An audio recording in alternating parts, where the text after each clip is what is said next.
सहारा लेते हुए सिर्फ एक मतला और एक शेर। नईम भाई मेरे बहुत अजीज हैं और मैं इसे बहुत चाहता हूं, और ये मोहब्बत अल्लाह हमारी सलामत रखे, ताकि आपका सत्तारी मेरा आना जाना भी सलामत रहे। ये तो मेहरबानी और इनका फोन है कि मार्च जैसे महीने में हमने आपको तारीख दे दी, तो अगर सुनेंगे तो एक बार झूम के या रसूल अल्लाह। एक मतला और एक शेर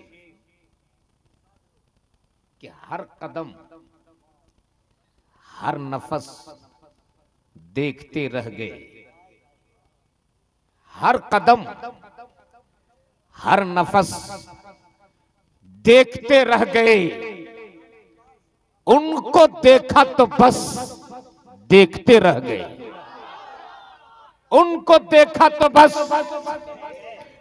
देखते रह गए। और अहले इल्म के हवाले ये शेर के सूरह वद्दुहा पढ़ के जिब्रील भी बोल दो सूरह वद्दुहा पढ़ के जिब्रील भी सूरत मुस्तफा देखते रह गए, सूरत मुस्तफा देखते रह गए। और जब बरेली के ताजदार ने देख लिया तो झूम गए, और जब झूम गए तो तुरबते रसूल चूम गए, और जब चूम गए तो बोल पड़े हाजियों आओ, शहंशाह का रोजा देखो। कब बोलोगे जरा जोर से, हाजियों आओ, काबे का तवाफ कर लिए, आओ हजरे अस्वद चूम लिया, आओ सफा मरवा की सही कर ली, आओ कयाम मुज़दलिफा कर लिया, आओ उकुफ अरफा कर लिए, आओ आओ हाजियों आओ, शहंशाह का रोजा देखो। अरे काबा तो देख चुके, काबे का काबा देखो। क्या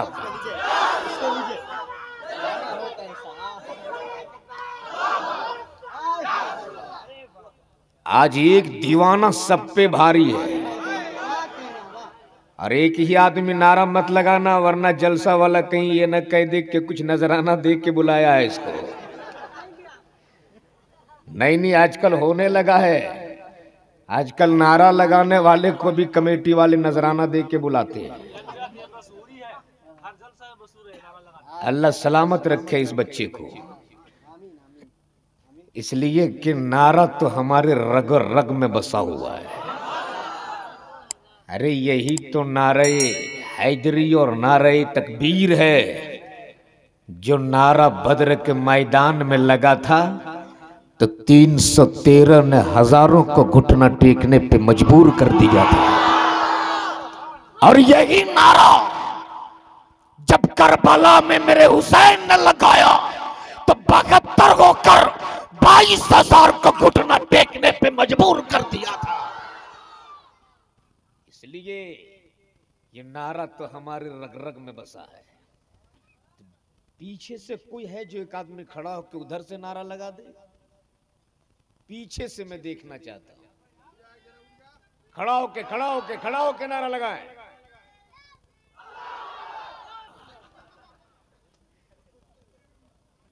बाउंड्री के अंदर कोई है माशाल्लाह है। अली का नाम सुन के अब भी खैबर कांप जाता है, और फौलाद का दिल पत्थर का जिगर सब पारा पारा होता है जब नाम अली का लेता हूं, मैदान हमारा होता है। इसलिए ये नारे हैदरी और अली के नाम में इतनी गर्मी है कि अगर बर्फीली हवाओं में ले लो तो जिस्म से पसीना आने लगता है। अब एक बार जरा झूम के बोल दो या रसूल अल्लाह। अगर मूड बन गया है तो एक बार और झूम के या रसूल अल्लाह। अब यहीं रुक कर आप हमें एक बात बता दो भाई, साउंड वाले भाई साहब, वहां से उंगली हटा दीजिए आप। हाँ, जैसे एक बार सेट करके वहां से हो सके तो इंतकाल कर जाइए। नहीं, इंतकाल के मतलब ये नहीं होता कि मर जाइए। इंतकाल के मतलब ये होता है कि एक जगह से दूसरी जगह चले जाइए आप। एक जलसे वाले से हमने कह दिया था, वो बेचारा गैर मुस्लिम था, इंतकाल के मतलब समझता ही नहीं था। मैंने कह दिया कि इंतकाल कर जाइए। काफी नाराज हो गया और मुझको बोला कि आप स्टेज से उतरो, मैं बताता हूं। बहरहाल बड़े अच्छे लोग हैं, एक बार झूम के या रसूल अल्लाह। अब एक बात बता दो, आप लोग नमाज पढ़ते हो ना? अरे पांचों वक्त ना सही जुमा तो पढ़ते ही होगे। और अगर जुमा नहीं तो ईद बकरीद में कौन रोक सकता है साहब? कौन रोकेगा? एक साहब से मैंने पूछा था, भाई नमाज पढ़ते हो? बोले हजरत नहीं पढ़ पाते हैं। हमने कहा जुमा तो पढ़ते ही होगे? बोले इतना कारोबार में मसरूफ रहते हैं हजरत, जुमा भी कभी कभी छूट जाता है। मैंने कहा ईद बकरीद? बोले आपके एकदम काफिले समझ लिए। तो ऐसे ऐसे लोग हैं। तो नमाज पढ़ते हैं ना आप लोग? अच्छा, नियत क्या करते हैं याद है किसी को? मान लो हमें फजर की नमाज पढ़नी पड़ जाए तो नियत ये करते हैं कि नियत की मैंने 2 रकत नमाज फजर की फर्ज वास्ते अल्लाह ताला के पीछे इस इमाम के मुंह मेरा काबा शरीफ के तरफ अल्लाहु अकबर। यही नियत करते हो ना? यही नियत है ना? पूरब वाले नियत करे मुंह काबा शरीफ की तरफ, पश्चिम वाले नियत करे मुंह काबा शरीफ की तरफ, दक्षिण वाले नियत करे मुंह काबा शरीफ की तरफ, उत्तर वाले नियत करे मुंह काबा शरीफ की तरफ। मैंने पूछ लिया, ओ काबा पूरी दुनिया का किबला तू, पश्चिम वालों का किबला तू, पूरब वालों का किबला तू, दक्षिण वालों का किबला तू, उत्तर वालों का किबला तू, बता तेरा किबला किधर है? बता तेरा काबा कौन? तो काबा भी इश्क में बोल उठा, पूरी दुनिया का किबला मैं हूं, पूरी दुनिया का काबा मैं हूं और मेरा काबा मोहम्मदुर रसूलुल्लाह है। कहा है कि सबने तो सर झुकाया है काबा के सामने, अमा काबा झुका है गुंबदे खजरा के सामने। काबा झुका है गुंबदे खजरा के सामने। आज मैं थोड़ी देर आपसे खिताब करूंगा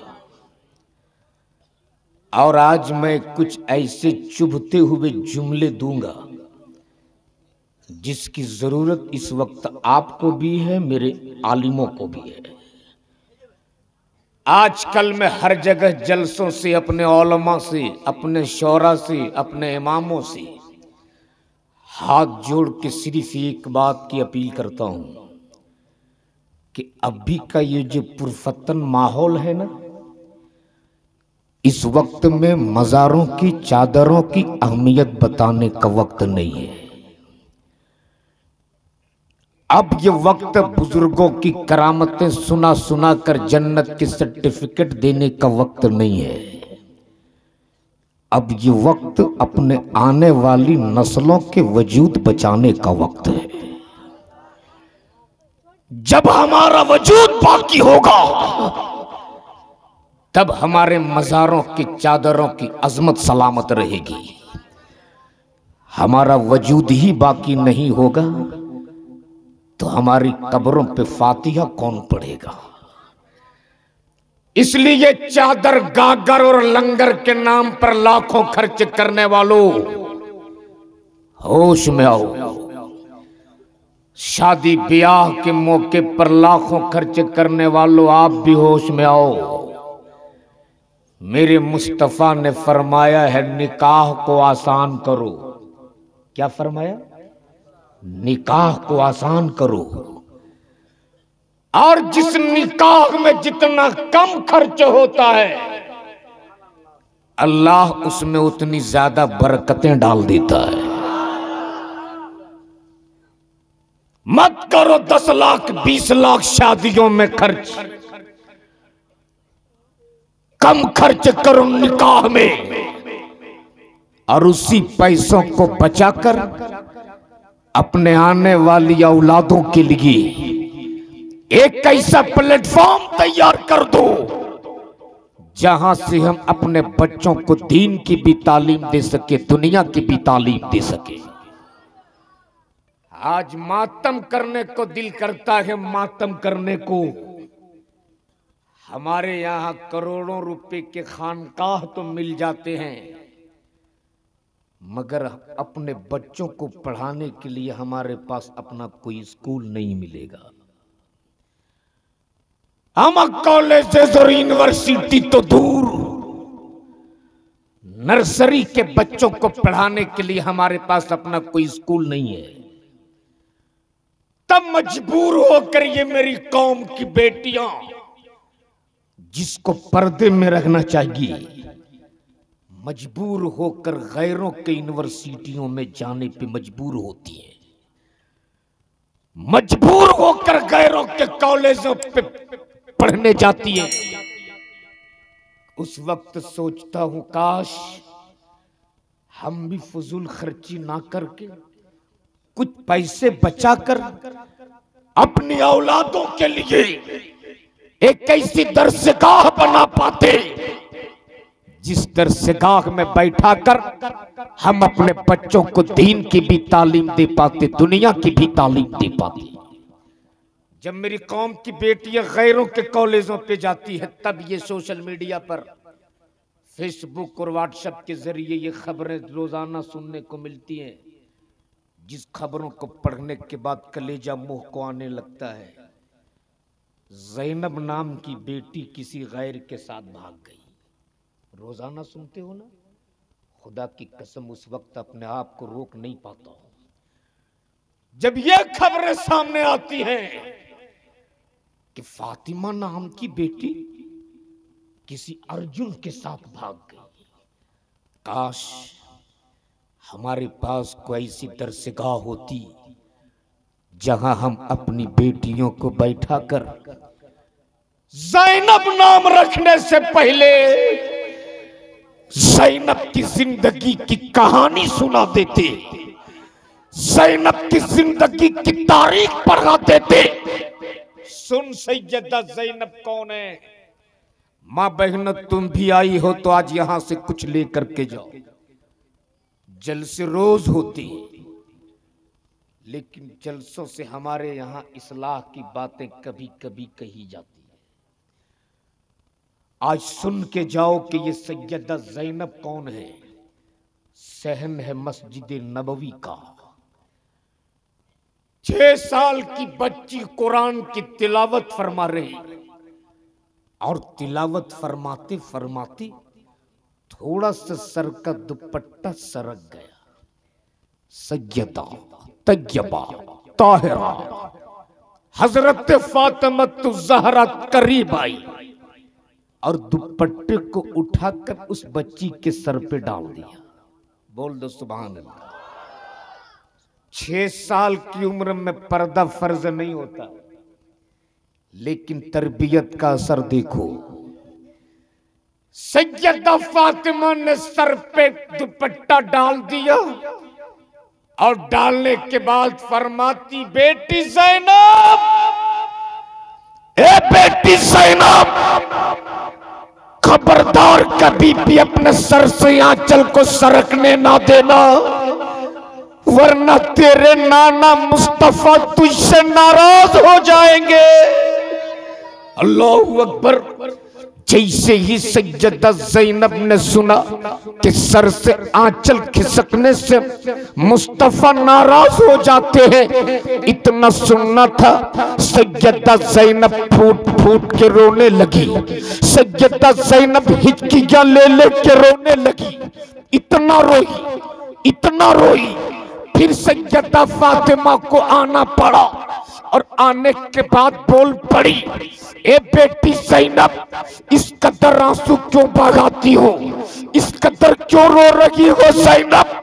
तब सैयदा ज़ैनब ने कहा था, अम्मी फातिमा, कहीं मेरे नाना मुझसे नाराज तो नहीं हो गए, कहीं मेरे नाना को मुझसे तकलीफ तो नहीं हो गई।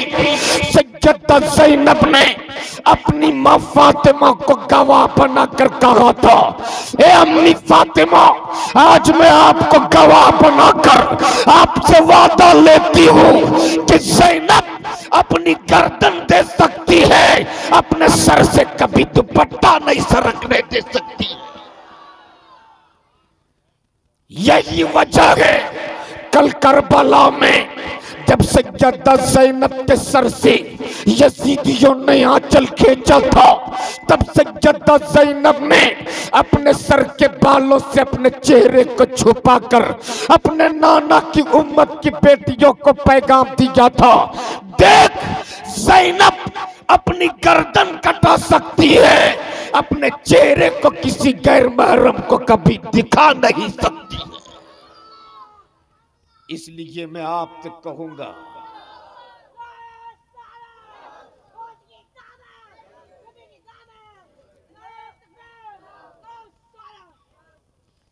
इसलिए मैं आपसे कहूंगा मेरे भाई, अपने घर की तरबियत का असर आप रखो। काश हमने अपनी बेटियों का नाम ज़ैनब रखने से पहले ज़ैनब की जिंदगी की तारीख पढ़ा दी होती। काश हमने अपनी बेटियों का नाम फातिमा रखने से पहले फातिमा की जिंदगी की कहानी सुना दिए होते और कहते, देख बेटी, मैंने तेरा नाम उस फातिमा के नाम पे रखा है जो फातिमा जब रब के सजदा के लिए अपनी पेशानी को जमीन पे रखती थी, एक सजदा भी नहीं कर पाती थी कि मस्जिद नबवी के मीनारे से सैयदना बिलाल हबशी फजर की अजान दे देते थे। इतना सुनना होता था, सैयदा फातिमा बिलक बिलक के रोती थी और रब की बारगाह में अर्ज करती थी, मेरे माबूद, तूने कितनी छोटी रात बनाई है कि तेरी रात खत्म हो जाती, लेकिन तेरे नबी की बेटी फातिमा के सजदे मुकम्मल नहीं होते। किसी दिन तो इतनी लंबी रात बना कि तेरे नबी की बेटी कम से कम तो सजदे मुकम्मल कर ली। काश हमने अपनी बेटियों का नाम फातिमा रखने से पहले फातिमा की जिंदगी की तारीख पढ़ा दिए होते, तो हमारी बेटियां जान देना तो गवारा कर सकती हैं, अपनी इज्जत का सौदा करना ये कभी गवारा नहीं कर सकती है। अब जरा मैं आपसे एक बात तो यहां पूछ लूं, आज कब्रिस्तान में आए हो आप, कहां बैठे हो, कहां बैठे हो? यहां सबको आना है, बोलो आना है कि नहीं आना है? नहीं चाहोगे फिर भी आना पड़ेगा। खुद से नहीं आओगे तो 4 आदमी कांधा पर उठा कर लाएगा, लेकिन आना पड़ेगा। इस जगह में आने से किसी को इनकार है किसी को इनकार? एक बात बताओ, आपके यहां शादियों में डिमांड लोग लेते कि नहीं लेते? नहीं लेते हैं? या अल्लाह, मैं तो सोच रहा था सिर्फ झारखंड और उड़ीसा ही में भिख मंगा है, यहां भी है। अरे भिखमंगे यहां भी हैं। तो आजकल जहां जाता हूं एक मशवरा देता हूं उन भिखमंगों को, घर में 300 खपड़ा नहीं है, डिमांड है 3 लाख रुपया। बोलो सही के गलत है? घर में एगो बछिया तक नहीं है, डिमांड है अपाची। बेटा है लंगूर, उसको चाहिए हूर। बेटी बाप की जमीन बेचवा बेचवा कर मोटरसाइकिल मांगता है। तो मैं उन लोगों को एक मशवरा देता हूं, बेटी बाप से क्यों मांगते हो? मालदा रेलवे स्टेशन के सामने खड़ा हो जा और एक बड़ा सा ड्राम सामने रख ले और उसमें लिख दे कि मैं बेटा बाप हूं, मैं भिखमंगा हूं। बेटे के लिए मोटरसाइकिल खरीदनी है, 1 साल मांग लो, मोटरसाइकिल नहीं स्कॉर्पियो खरीद लोगे। बोलो सही के गलत है? खुदा की कसम मामून साहब, आज भी मैं अपने आप को नहीं रोक पाता हूं। मैं आपसे पूछना चाहता हूं, अगर आपका ज़मीर जिंदा है और आपकी दिल की धड़कन सलामत है तो एक बात बता, आज हमारे इस इलाके की बेटियां यूपी जाने पे मजबूर है। बोलो जा रही कि नहीं जा रही? सूरत और गुजरात जैसे शहरों पे बिकने पे मजबूर है मेरी कौम की बेटियां। मैं पूछना चाहता हूं, क्या मेरे इस इलाके के सारे नौजवान हिजड़े हो गए? अरे बोलो ना, इस इलाके के सारे नौजवान नामर्द हो गए? मेरे बात जरा कड़वे होते हैं, लेकिन हक बात कहने के लिए मैं कहीं नहीं डरता हूं और ये नहीं सोचता हूं कि लोग मुझको जलसे में बुलाए या ना बुलाए। मैं तो इतना जानता हूं, मेरा रिज़्क़ का मालिक मेरा रब है और इतना बड़ा रज़्ज़ाक़ है मेरा रब। अरे जब पत्थरों के अंदर रहने वाले कीड़े मकोड़ों को रिज़्क़ दे सकता है तो अपने महबूब के नाइबीन को कभी भूखा पेट वो सोने नहीं दे सकता है। मैं कभी नहीं डरता। एक बात बताओ, आज मेरी कौम की बेटियां मुरादाबाद लखनऊ जाने पे मजबूर है। मैं बहुत दूर की बात नहीं, जरा 2 मिनट में आज भी मैं अपने आप को नहीं रोक पाता हूं। आज भी जब वो जुमले मेरे कानों में गूंजते हैं ना तो रात भर में सो नहीं पाता हूं। और ये कहानी कहीं और की नहीं, आपके मालदा की है। मालदा की लॉकडाउन का समय था। सुनो बाबू, 2 मिनट एकदम संजीदा हो जाओ। संजीदा होकर आज मेरी गुफ्तगू सुन लो। हो सकता है तेरे दिल में जो लोथड़े हैं ना गोश्त के, वो नरम लोथड़े में कुछ मेरी गुफ्तगू असर कर जाए इस कब्रिस्तान में, और इस जमीन के हवाले से शायद आप यहां से कुछ पैगाम लेकर के जाओ अपने घर। सुनो, लॉकडाउन का जमाना था, कुछ हालात साजगार हुए थे, इक्का दुक्का ट्रेनें चल रही थी। इसी मालदा इलाके में मेरा जलसा था। रात के 3 बजे उतरा हूं मालदा।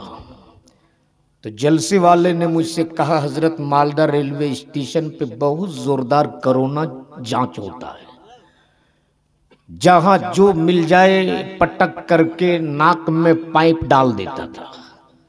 बोलो सही के गलत है? जो जहां मिल जाए नाक में पाइप डाल दे। तो जलसे वाले डर रहे थे कि हम लोग रेलवे स्टेशन नहीं जाएंगे। तो मैंने उनसे कहा था कि आप लोग बस स्टैंड में रुकिएगा, मैं बस स्टैंड आ जाऊंगा। रात के 3 बजे उतरा हूं मालदा रेलवे स्टेशन। कोई सवारी नहीं। दूर एक रिक्शा नजर आया और उस रिक्शे पर एक ज़ईफुल उम्र आदमी सर झुकाए बैठा हुआ है। मैं उसके करीब पहुंचा। क्या देखता हूं, उसके चेहरे पे पकी हुई दाढ़ी है, सर पे गमछा बांधे हुआ। उम्र तकरीबन उसकी 65 से 70 साल होगी। 65 से 70 साल। ना चाहते हुए मजबूर होकर मैं उस रिक्शे पे बैठ गया। कुछ दूर चलने के बाद उसके नातवा हड्डियों और नातवा जिस्म देखकर मुझको तरस आ गया। मैं रिक्शे से उतरा और उतरने के बाद मैंने उनसे पूछा, चचा आखिर वो कौन सी मजबूरी है, कौन सी मजबूरी है जो रात के इस वक्त आपको इस उम्र में रिक्शा खींचने पे मजबूर किया? कौन सी वो मजबूरी है जो इस उम्र में भी आपको रिक्शा टानने पे मजबूर किया? उसने मेरी तरफ देखा और देखकर कहा, मौलाना आप मुसाफिर हो, सफर कर लो, ये तो मेरा रोज का काम है। मैंने कहा, चचा मैं अपने कौम का एक जिम्मेदार आदमी हूं, जब तक आप बताओगे नहीं ऐसे मसाइल का हल कैसे होगा? आपको बताना होगा। आखिर वो कौन सी मजबूरी है जिसने इस उम्र में भी आपको रिक्शा खींचने पे मजबूर किया? उसने डबडबाई हुई आंखों से मेरी तरफ देखा और भर्राई हुई आवाज में बोल पड़ा, हजरत मेरे पास बेटे नहीं है, अल्लाह ने मुझको बेटा नहीं दिया है। अल्हम्दुलिल्लाह मैं 4 बेटियों के बाप हूँ, 4 बेटियों का। मेरी 3 बेटियां शादी के लायक हैं, लेकिन जमाने के इन ठेकेदारों ने, जमाने के लालची लोगों ने इस कदर मुझको मजबूर किया है कि इस उम्र में भी रिक्शा खींचने पे मजबूर हूँ। रात के इस वक्त भी मैं रिक्शा निकलने पे मजबूर हूँ। मेरी गुर्बत का आलम ये है कि दिन भर रिक्शा चलाता हूँ, तब जाकर रात में मेरे घर में चूल्हा जलते हैं।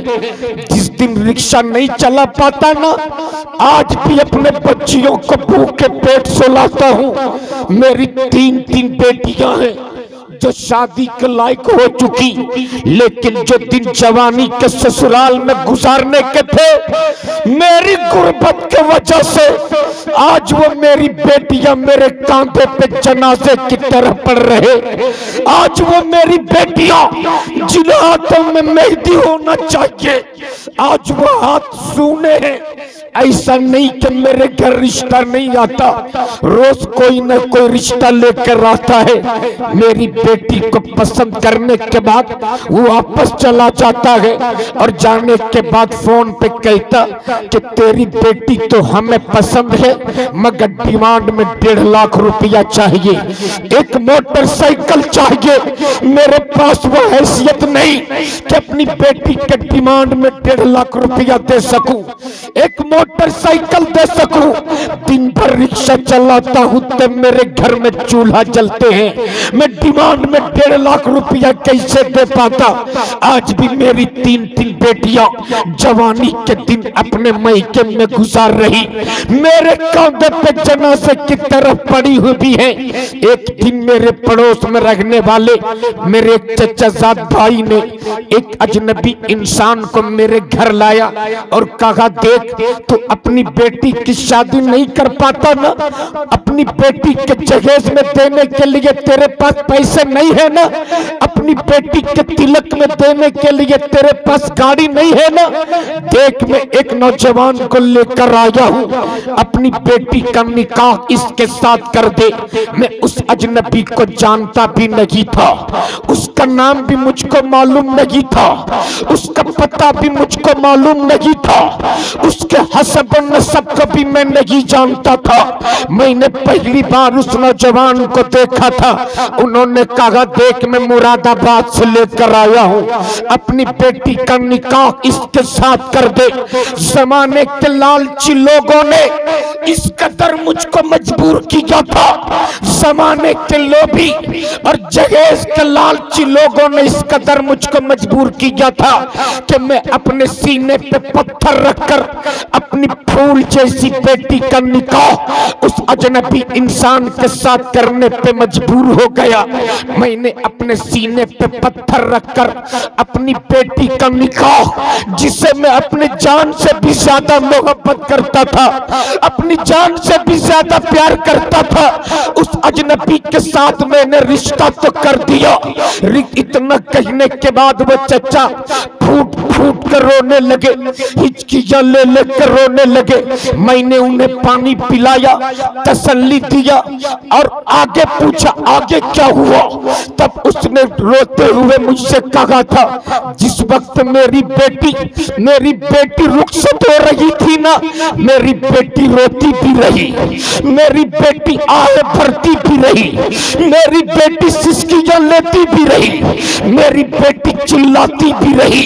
लेकिन जमाने के लालची लोगों ने इस कदर मजबूर किया था कि मैं अपनी फूल जैसी बेटी को अजनबी के साथ भेजने पे मजबूर था। जिस वक्त मेरी बेटी की डोली उठ रही थी ना, जिस वक्त मैं अपनी बेटी को अपने घर से रुखसत कर रहा था ना, ऐसा नहीं लगता था मेरी बेटी की डोली उठ रही, ऐसा लगता था मेरे घर से मेरी बेटी का जनाजा जा रहा, ऐसा लगता था मेरी बेटी का जनाजा उठ रहा। मैंने अपनी बेटी को उस अजनबी के साथ रुखसत तो कर दिया। अब मेरा रोजाना का मामूल यह है कि मैं रात के 3 बजे, रात के 2 बजे रिक्शा लेकर निकलता हूँ, रात भर चलाता हूँ, दिन भर चलाता हूँ, रात को घर वापस जाता हूँ। मेरे घर में बिजली भी नहीं है, इसलिए कि मेरी गुर्बत का आलम तो ये है कि बिजली के बिल भी देने के लिए मेरे पास पैसे नहीं है। आज भी मेरे घर में मिट्टी के तेल से चिराग जलता है। एक रात जब मैं दिन भर रिक्शा चलाकर रात को घर आया, मेरे घर का दरवाजा बंद था। मैंने कुंडी बजाई, मेरी बेटी ने दरवाजा खोला और दरवाजा खोल के मेरी बेटी मेरे कदमों में गिर गई और गिर के रोने लगी और रो रो के कहने लगी, अब्बू मुझको मार दो, मैं जिंदा रखने के लायक नहीं, मुझको मार दो, मैं आपको अपना मुंह दिखाने के लायक नहीं, मुझको मार दो, मैं समाज में अपना चेहरा दिखाने के लायक नहीं, मुझको मार दो। उस वक्त मैंने अपनी बेटी को तसल्ली दिया था और कहा था, बेटी घबरा मत, आज भी तेरे बूढ़े बाप की इस बूढ़े बाजू में इतनी ताकत है कि दिन रात मेहनत करूंगा और तेरी भी शादी कराऊंगा, तेरे भी जहेज के लिए पैसे का इंतजाम करूंगा। जब मैंने अपनी बेटी के बाजू पकड़कर ऊपर उठाया और जैसे ही चेहरे से आंचल हटाया, आंचल हटना था, मेरे पैरों तले जमीन खिसक गई। जिस बेटी को मैंने 3 महीना पहले सुहागन का जोड़ा पहनाकर, दूल्हा देकर, दामाद बनाकर, निकाह पढ़ाकर ससुराल रुखसत किया था, मेरी वही बेटी आज मुझसे अपनी मौत की भीख मांग रही थी। मेरी वही बेटी मुझसे अपनी मौत की भीख मांग रही थी। मेरी बेटी ने मुझसे कहा, अब्बू आपके साथ भी धोखा हुआ है, मेरे साथ भी धोखा हुआ है। जिस अजनबी इंसान को आपने मेरा शौहर बनाकर मैं उसके निकाह में मुझको दिया था, वो मेरा शौहर नहीं था, बल्कि वो जमाने का एक दलाल था, दलाल, जिसने मुझको यहाँ ले जाने के बाद न जाने मुझ पर कितने जुल्म सितम के पहाड़ तोड़े। कोई ऐसा बिस्तर नहीं जिस बिस्तर में मैं सोने पे मजबूर ना हुई, कोई ऐसी रात नहीं जिस रात में किसी वहशी दरिंदे का शिकार ना हुई। मैं आपसे कहूंगा मेरे भाई, ये वाकया किसी एक घर का नहीं, हजारों आज ऐसे घर हैं जिस घर में रोजाना ये वाकयात होते हैं। हजारों ऐसे बाप हैं जिसके साथ रोजाना ये कहानी होती है। हजारों ऐसी बेटियां हैं जहां रोजाना बाजारों में बेची जाती है। इसलिए मैं आपसे हाथ जोड़ के कहूंगा, अल्लाह ने अगर आपको बेटा दिया है उसको बेचो मत, बल्कि किसी गरीब की बेटी को अपने घर की बहू बना ले और मौला अली की सुन्नत समझकर मस्जिदों में निकाह कर दे। खुदा की कसम तुम भी सलामत रहोगे, तेरी आने वाली ये नस्लें भी सलामत रहेगी। जरा आज भी वो वाकया जब रात को सुनता हूँ, उस बूढ़े और नातवा की आवाज मेरे कानों में गूंजती है ना, खुदा की कसम में चैन की नींद नहीं सो पाता हूँ। मैं आपसे कहूँगा मेरे भाई, आज इस कब्रिस्तान में यहाँ मरने के बाद सबको आना है, सबको आना है इस कब्रिस्तान में मरने के बाद। तो बोलो ये जहेज और डिमांड रुकना चाहिए कि नहीं रुकना चाहिए? बोलो रुकना चाहिए कि नहीं रुकना चाहिए? कितने लोग चाहते हैं कि ये डिमांड रुक जाए? जरा हाथ उठा के दिखाइए तो। कितने लोग चाहते हैं कि ये डिमांड रुकना चाहिए ताकि मेरी कौम की बेटियां बेची ना जाए? कितने लोग चाहते हैं कि मेरी बेटियों का इज्जत का सौदा ना हो? हाथ उठा के दिखाइए तो, हाथ उठा के दिखाइए कितने लोग चाहते हैं। अब हाथ मत उठाओ, मैं उनसे पूछूंगा जिनके बेटे हैं शादी के लायक, कितने लोग ऐसे हैं जो आज इस कब्रिस्तान में वादा करके जाए कि मैं अपने बेटे का डिमांड नहीं लूंगा, फ्री में निकाह करूंगा? है कोई? खुदा की कसम आज का जलसा, खड़ा हो जाओ। सुभान अल्लाह। कितने लोग ऐसे हैं? सुभान अल्लाह। एक दो ही आदमी के बेटे हैं जो ये वादा करके जाए?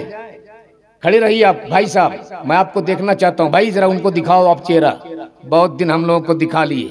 ऐ सुभान अल्लाह। खुदा की कसम आज का जलसा कबूल है, कबूल। आइए हजरत से हाथ मुसाफा कर लीजिए। आज का जलसा कबूल है। सुभान नहीं, ठीक है। चारे आदमी हैं, चारे आदमी हैं जिनका बेटा है। नहीं, एक आदमी और खड़े हुए। क्या नाम है आपका?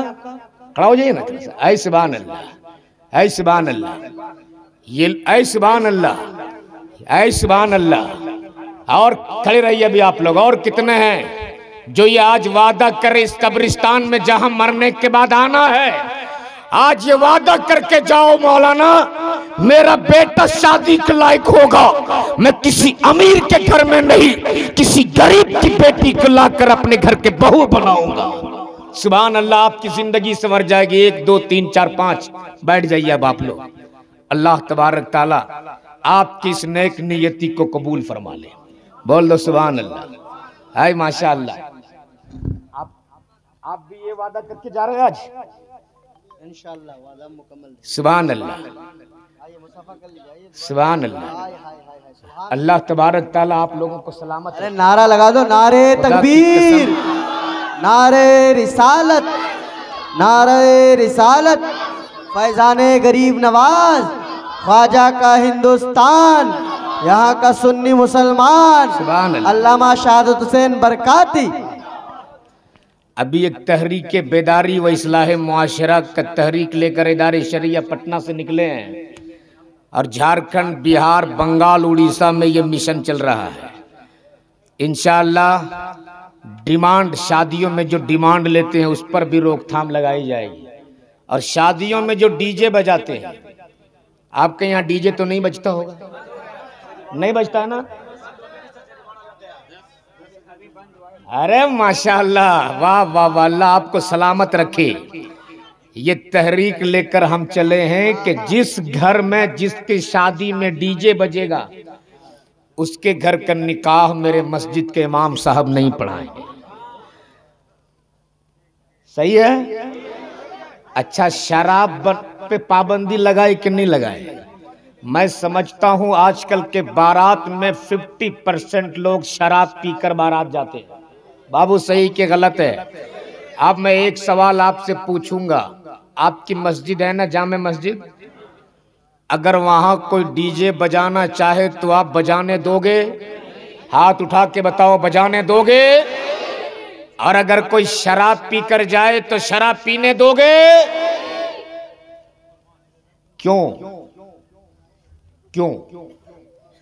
आप पकड़ लोगे हमारी गिरहबान और कहोगे मौलाना ये इबादत की जगह है, तमाशे की जगह नहीं है। क्या कहोगे? ये इबादत की जगह है, यहाँ नबी की सुन्नत अदा की जाती, यहाँ फर्ज अदा करते, यहाँ रब का सजदा करते हैं, यहाँ न किसी को डीजे बजाने देंगे, न किसी को शराबी कराने देंगे। तो मुसलमानों याद रखो, जिस जगह नबी की अजीम सुन्नत निकाह अदा की जाती है वो भी एक इबादत की जगह बन जाती है। जिस तरह का मस्जिद में किसी को शराबी कराने की इजाजत नहीं दे सकते, डीजे बजाने की इजाजत नहीं दे सकते, वैसी तरह निकाह की महफिल में भी हम न किसी को डीजे बजाने की इजाजत देंगे, न शराब पीकर महफिल में आने की इजाजत देंगे। इंशाअल्लाह ताला जरूर आपने अगर इस पे अमल कर लिया, ज्यादा नहीं 5 साल सिर्फ ये कर लो कि निकाह में कम खर्चा करो। अच्छा, पंडाल हमारे यहाँ 2.5-3 लाख का सिर्फ पंडाल बनता है, शादियों में बनता है कि नहीं बनता है? अच्छा, वो पंडाल कितने देर के लिए इस्तेमाल करते हैं आप लोग? मुश्किल से 5 से 10 मिनट। बारात आ जाए, सिर्फ नाश्ता करा दो, नाश्ता कराने के बाद एक दूल्हा रहता है और दूल्हे के साथ जो रहता है उसे आप लोग क्या कहते हैं? क्या कहते हैं? लोकनिया।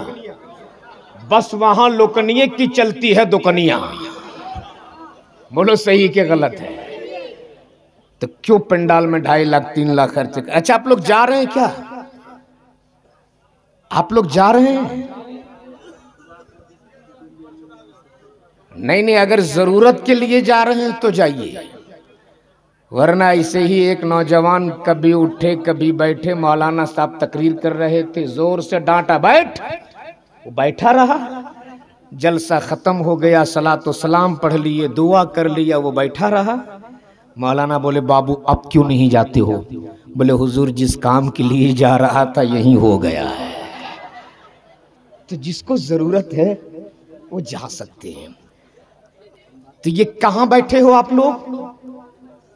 कब्रिस्तान में बैठे। और तकदीर और किस्मत पे नाज करो, उस कब्रिस्तान में भी ऐसी जगह बैठे हो जिस जगह को मेरे मुस्तफा ने जन्नत की क्यारी फरमाया, और यहां बैठे हो जिस जगह के आज कब्र वाले भी तुम्हें देख रहे। सुभान अल्लाह।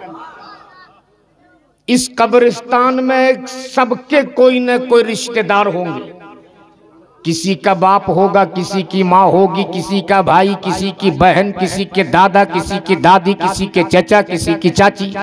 बोलो है ना? सब है ना? याद रखना, अल्लाह के रसूल फरमाते, जब तुम कब्रिस्तान से गुजरो तो सलाम कर लिया करो। सुभान अल्लाह। अरे जोर से बोलो सुभान अल्लाह। अच्छा, एक बात बताइए, नबी ने फरमाया सलाम कर लो, मुस्तफ़ा फरमाते वो तेरे सलाम को सुनते भी हैं, तेरे चेहरे को पहचानते भी हैं। तो जब वो कब्र के अंदर रहकर तेरे सलाम को भी सुन रहे, तेरे चेहरे को भी पहचान रहे, ईमान से बोलो, जब एक आम मोमिन का आलम ये है तो मदीने वाले मुस्तफ़ा का आलम क्या हो सकता है? जरा झूम के बोल दो और जोर से बोल दो। अच्छा, जब कब्र वाले सुन भी रहे, आपको देख भी रहे, तो उसी कब्रिस्तान में जो आपके रिश्तेदार हैं, माँ बाप हो, चाहे भाई बहन हो, चाहे चचा चची हो, इस भरे मजमे में इसी कब्रिस्तान के लिए सिर्फ एक आदमी मुझको चाहिए जो अपने माँ बाप के नाम पर 1100 रुपया दे दे। सुभान अल्लाह। है कोई?